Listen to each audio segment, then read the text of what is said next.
Every hobby has its own language. Sports fans talk about hat tricks and touchdowns. Gamers talk about DPS and NPCs.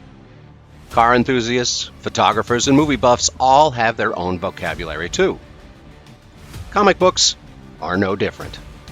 If you've ever walked into a comic shop or listened to comic fans talk and wondered what a trade paperback, pull list, or retcon is, don't worry. In this video, we'll break down some of the most common comic book terms, so you can speak the language of comic books with confidence. Graphic novel. The term first became popular when comic creator Will Eisner used it. A graphic novel is an original story in comic form. Some examples are A Contract with God, or They Call Us Enemy. These days, the term graphic novel gets thrown out there a lot, especially when it comes to our next term, trade paperback. A trade paperback is a collection of previously published comic book issues bound together in book form. Sometimes they collect a complete storyline. Other times they collect stories featuring the same character, creator, or event. One of the best known examples is Watchmen, which was originally published as 12 individual comic book issues before being collected into a trade paperback. That's one of the reasons people often confuse trade paperbacks with graphic novels. It isn't. A graphic novel is created as an original work. A trade paperback collects comic book issues that were originally published individually. They're two different formats. Even though many bookstores and comic shops still group them together under the graphic novels section, that doesn't make them the same thing. Miniseries.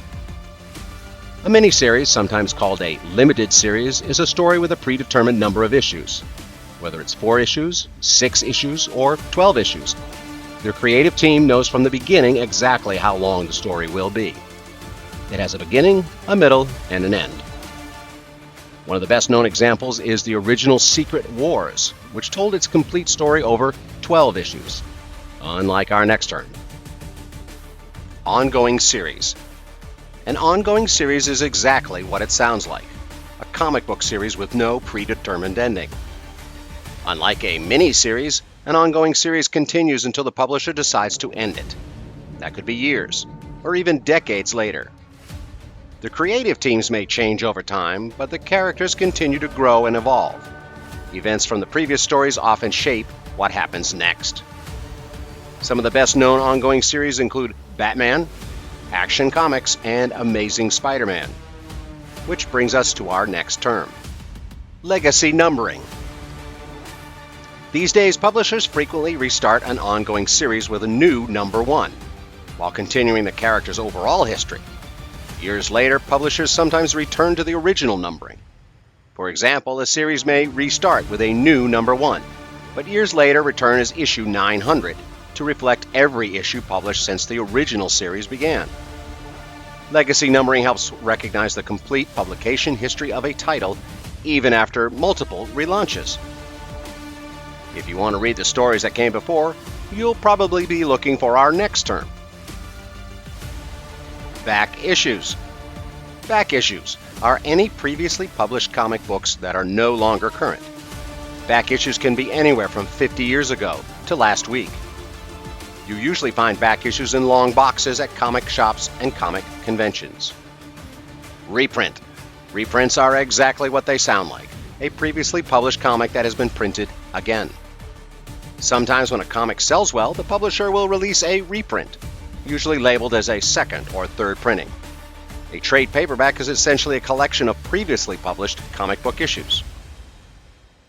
Pull list. A pull list is a service offered by many stores.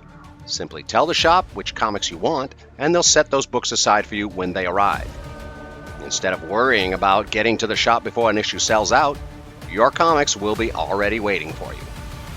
A pull list takes the uncertainty out of buying comics by ensuring the books you requested are set aside and waiting for you. But it doesn't always mean there will only be one version to choose from, which brings us to our next term.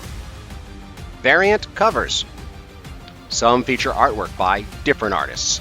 Others may be black and white editions, retailer exclusives, or special gimmick covers with effects like foil or metallic finishes.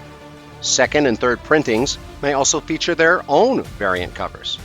Some collectors enjoy owning every variant cover released for a particular issue. Whether you choose just one cover or decide to collect every variant is entirely up to you. The story inside is usually the same. Continuity. In simple terms, continuity is the shared history of a comic book universe.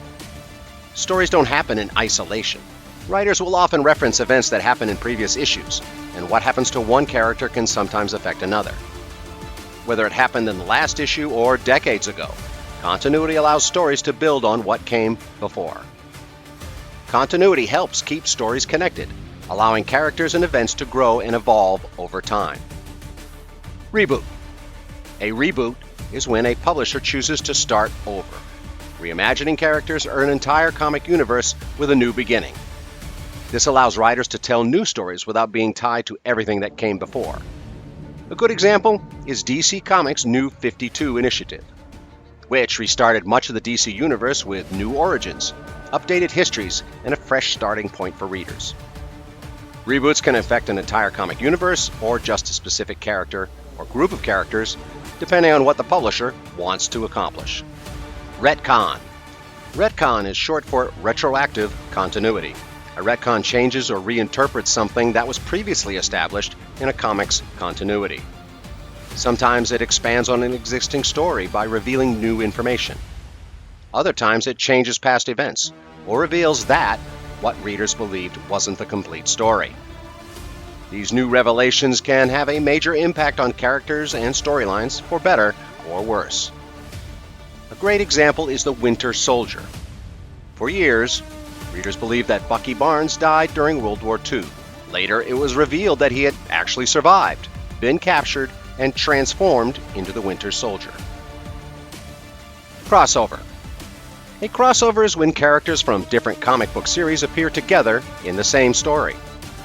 Crossovers can happen between characters who share the same comic book universe, or even between characters from completely different publishers. The best-known example is also the first major intercompany crossover, Superman versus the Amazing Spider-Man. In that story, Superman and Spider-Man exist in the same universe for the adventure. Events. Events are similar to crossovers, but on a much larger scale.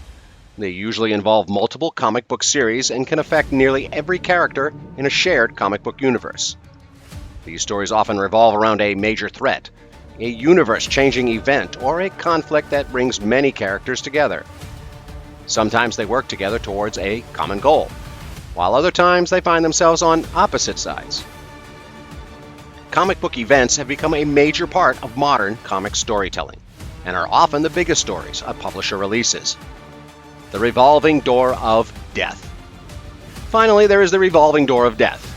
In comics, with only a few exceptions, very few characters stay dead forever. The phrase revolving door of death began as a joke among comic fans, but has since become part of everyday comic book vocabulary. One of the most famous examples is the death of Superman. The story received enormous publicity, but many readers knew it was only a matter of time before Superman returned. And he did. So, there you have it. 15 terms that are part of the language of comic books. By no means is this a complete list. There are plenty of other terms and phrases we haven't covered, but these are some of the most common and important ones you'll come across as you explore the world of comics. Hopefully, the next time you walk into a comic shop or hear comic fans talking, you'll understand the language just a little bit better. Now, all that's left to do is start reading.